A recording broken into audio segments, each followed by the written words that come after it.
So itong camera na to, 24 megapixel siya. Tilt screen siya, interchangeable lens, and I've been using this camera for 3 years now. And itong camera na to is yung Fujifilm X-T20. Hi, I'm Shino Granda, the creative director for Cine Haraya, and welcome to our studio.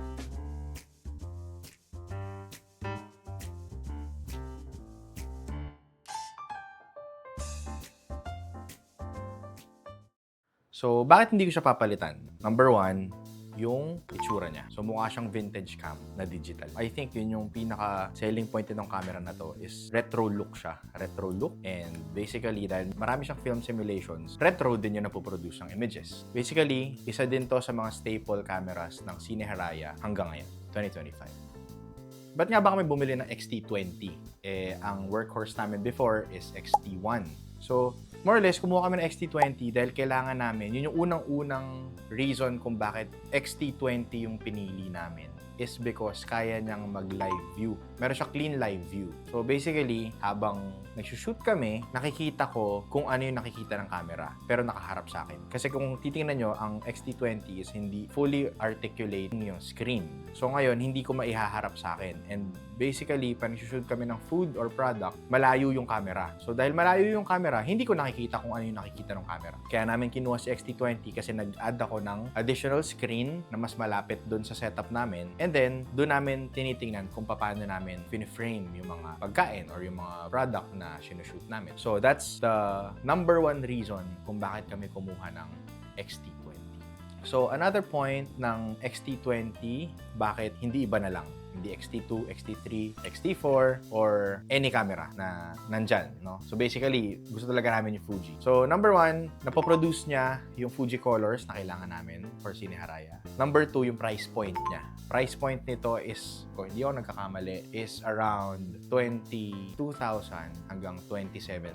Second hand yun. Number three, interchangeable lens siya. Kung ano yung na-invest na namin na lenses for the X-T1, adaptable siya dito. So, pwedeng-pwede siya dito sa X-T20. So, hindi ko na kailangan gumawa ng panibagong line of lenses just for this camera. So, number 4, anong selling point again sa akin ng X-T20 is yung, syempre, from the X-T1 na 16 megapixels. Ngayon, 24 megapixels na. So, I can produce bigger images, kumbaga better quality in terms of size ng image na pinoproduce.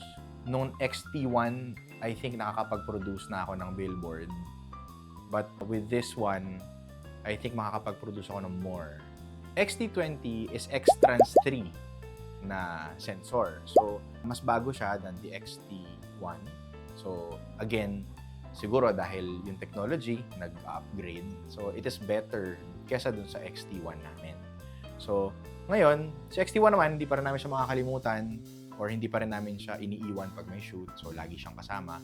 So, ito yung addition nun. So, sa ginagawa namin. So, this one is the same processor ng X-T2. So, bakit hindi X-T2? Number one, syempre, mas mahal yung X-T2. Pangalawa, I think yung gamit nga namin, yung the way we use the camera, this is enough already. So, kailangan lang naman namin is yung magkaroon siya ng live view So, para makita namin kung ano yung sinushoot namin. With the image quality, wala rin ako masabi. I think it's also a good camera for beginners and for professionals as well. Kaya nga, ulitin ko sinabi ko nung X-T1 na Fujifilm doesn't have full frame sensor line.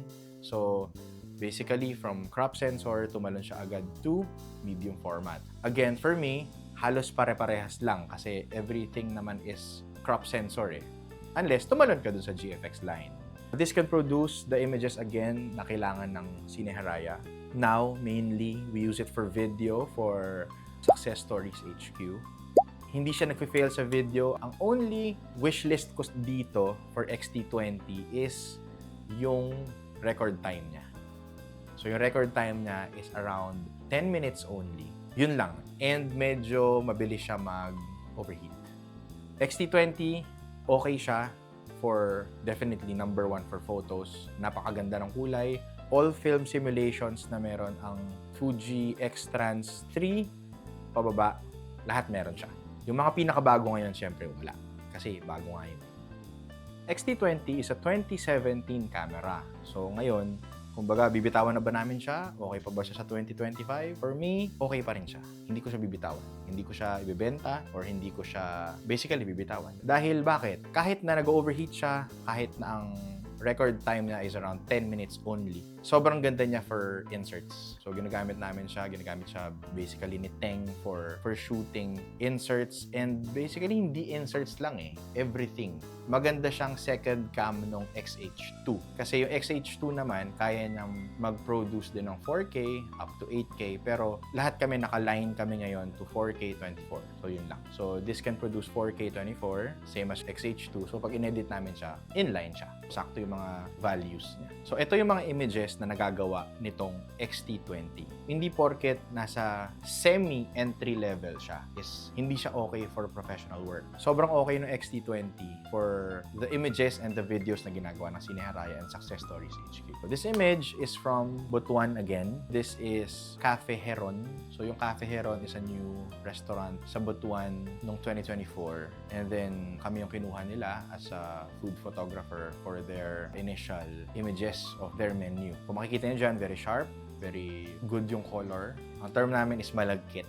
So, malagkit yung kulay niya, malagkit yung image. Kasi very nakakatakam pag tinitingnan mo. So, I think it's not only because of the way we do the lighting, but also the quality of the camera or yung pinoproduce na quality ng camera. So, this image now is from the restaurant in BGC. It's called Salvatore Cuomo. So, eventually we did lifestyle and food photography for them. Yan, makikita nyo again, the color rendering, the image quality. Wala akong masabi. Minsan magtataka kayo kasi ang daming naka-XT20 Pero again, hanggang ngayon tinatanong pa rin nila ako, paano mo siya ginagamit for professional use? At saka, pwede pala yan for professional use? Yes, definitely pwede. Because, again, wala siya dun sa camera. Nasa shooter siya. Pangalawa, kung ano yung camera meron ka, you can use it anywhere. Basta't merong manual option yan or merong manual setting yan. So, I think pwede yan gamitin to any professional use. So, definitely maraming advantage, disadvantage ang kada camera. But, pag ginamit mo yung camera rightfully, so makakapag-produce siya ng professional images for you. It can produce good portraits, good food photography, product photography, lifestyle, even architectural photography. This next sample is an architectural photography from Tequila Bar. So makikita nyo dyan. So definitely this is an edited photo. But eventually, ito yung images na pinoproduce ng XT20 for architectural photography.